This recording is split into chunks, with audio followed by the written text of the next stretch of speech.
Arahnya kemana? Untuk Capres 2024? di Rakernas kita sudah mendeklarasikan ke Pak Anies Baswedan. Ya. Katanya kan Pak Amin Rais bilang ke Prabowo. Yang mana yang betul? Nah, itu Improvisasi juga itu. Pak Amin Rais, Partai Umat, insya Allah bulat utuh kita mendukung Pak Anies Baswedan. Lalu pernyataan Pak Amin Rais? Itu doorstop, kemudian dalam konteks yang mengandai-andai.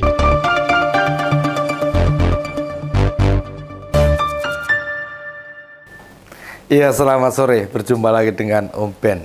Salam seger waras. Namanya juga partai politiknya Pak Amin Rais. Ya kesana kemari. Sikap Partai Umat jadi tertawaan pimpinan parpol yang hadir di sebuah dialog televisi. Penyebabnya adalah Ketua Umum Partai Umat mengatakan mereka mendukung Anies. Tapi kata anchor, Pak Amin memilih Pak Prabowo.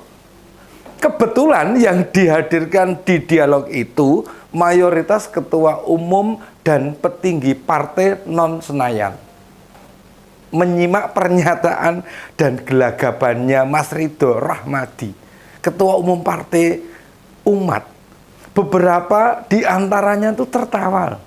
Ada Pak Yusril dari PBB, ada Pak Fahri Hamzah dari Gelora, Pak Said Iqbal, Partai Buruh, dan lainnya. Ini loh, kalau main politik itu dua kaki. Meski mereka bukan parpol parlemen, tapi masyarakat ikut mengamati. Mbok yang tegas, mau mendukung siapa mas? Monggo. Kita tahu beban psikologi Mas Ridho. Mau ngapa-ngapain, nggak enak sama Pak Amin Rais. Ya, Pak Amin kan ketua majelis suro atau majelis tinggi, atau ada yang mengistilahkan majelis pertimbangan. Pak Amin kebetulan juga mertuanya sendiri, mana berani menegur nih. Nah, kebingungan itu bisa difahami lantaran sebab lain.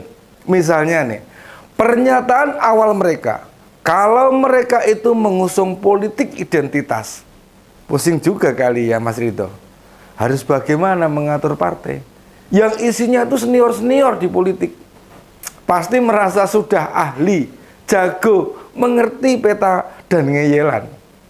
Di Partai Umat ada Pak Buni Yani nih, yang membuat pernyataan tentang Pak Ahok jadi polemik.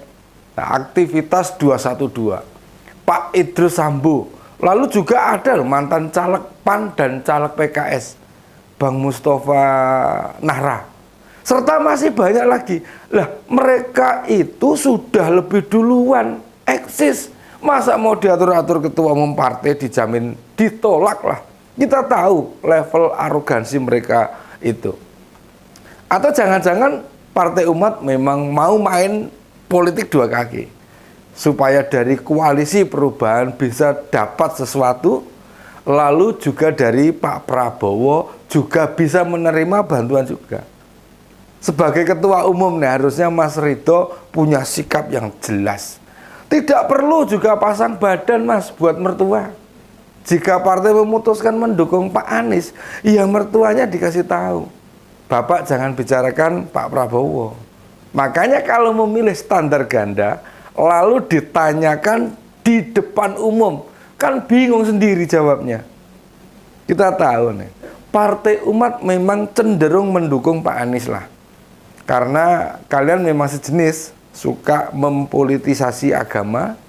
Berbagai kelompok sudah menyoroti jurgan Partai Umat memperjuangkan politik identitas itu. Kalian tetap tutup mata. Tidak perlu main klaim kalau Islam di Indonesia dibatas-batasi. Main politik identitas itu sudah nggak laku. Di sisi lain nih, yang memperebutkan kursi Senayan ada 17 partai.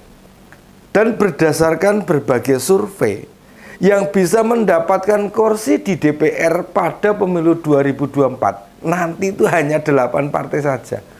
Padahal hasil pemilu 2019 kemarin masih ada 9 partai yang bisa meloloskan kadernya ke Senayan. Dengan makin banyaknya partai, tentu strategi menarik konstituen harus dilakukan dengan cara elegan, bukan dengan cara-cara yang kotor seperti ini. Ada yang segera mengusung dukungan pada capres, ini bisa kita lihat dilakukan Hanura, PSI, PBB, maupun Perindo. Sementara parpol non-kursi Senayan lainnya belum jelas. Misalnya nih, partainya Mas Anas, PKN, partainya Pak Fahri Hamzah, Gelora, terus ada partai buruh, partai Garuda, dan lain sebagainya. Ada yang sok kritis pada pemerintah. Ini bisa dilihat dari sikap partai buruh dan partai umat. Ada yang sok nasionalis. Ini tercermin dari pernyataan partai Garuda dan juga PSI. Sebagai partai baru, mereka memang butuh jualan supaya laku. Kembali ke soal partai umat. Nyinyirnya Pak Amin Rais ke Pak Jokowi justru malah merugikan partai dengan warna dominan hitam ini. Sudah beberapa isu yang diangkat Pak Amin. Misalnya nih tentang palsunya ijazah Pak Jokowi atau people power. Hasilnya malah negatif, bukan positif.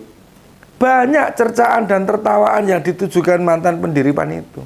Dulu loh, mungkin Pak Amin Rais itu masih sangat disegani. Tapi sekarang seiring bertambahnya usia, sikap kritisnya malah makin tidak masuk akal. Ngoyo-woro jawaban itu. Agak mengherankan sebenarnya. Wong begitu Pak Jokowi jadi presiden 2014 dan memenangkan Pilpres 2019, masyarakat kita makin melek politik, tidak mudah percaya isu baik fitnah, adu domba, hoax atau berita bohong dan provokasi bentuk lainnya. Kecerdasan politik masyarakat Indonesia sudah lebih meningkat. Tapi kenapa strategi Pak Amin kok masih sama? Tidak berubah sama sekali. Bukti lainnya nih, pada Pilpres 2014 maupun 2019, kurang 1,5 tahun, kita sudah ribut tentang capres. Sekarang ini, medsos ramenya sesekali saja, utamanya kalau ada pernyataan atau kekeliruan pernyataan Pak Anies. Jadi kelompok oposisi pemerintah kapasitasnya tidak bertambah, padahal masyarakat pemilihnya makin cerdas. Masih ingat kejadian wajah Bu Ratna Sarumpait yang bonyok katanya dipukuli orang itu? Ternyata itu proses operasi plastik. Lalu ada kabar nih, 7 kontainer surat suara sudah tercoblos. Kemudian ada relawan yang keliling bilang, kalau Pak Jokowi menang Pilpres, ibadah akan dibatasi. Mengerikan sekali cara mereka melakukan. Tapi dampak positifnya, sekarang masyarakat ini malah terbiasa menyaring informasi, tidak mudah percaya informasi yang mereka terima. Di berbagai grup WA misalnya, sudah jarang tersebar berita fitnahan pada presiden. Bisa jadi karena Pak Jokowi sudah enggak nyalon lagi, mau memfitnah Pak Ganjar, mereka tidak punya bahan. Jadi bingung sendiri mereka. Yang banyak beredar sekarang ini justru fakta-fakta.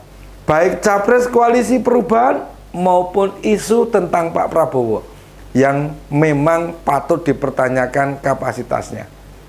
Kalau mau menggantikan Pak Jokowi, Pak Anies nih, tiap memunculkan isu, datanya ini sering salah, malah jadi blunder atau kontraproduktif, merugikan mereka sendiri itu pasti itu. Sementara Pak Prabowo masih berupaya mendekatkan diri ini pada Pak Jokowi, semacam sudah merubah strategi nih di Pilpres 2014 dan 2019. Kubu Prabowo menghajar habis-habisan Pak Jokowi, malah dia sendiri yang keok.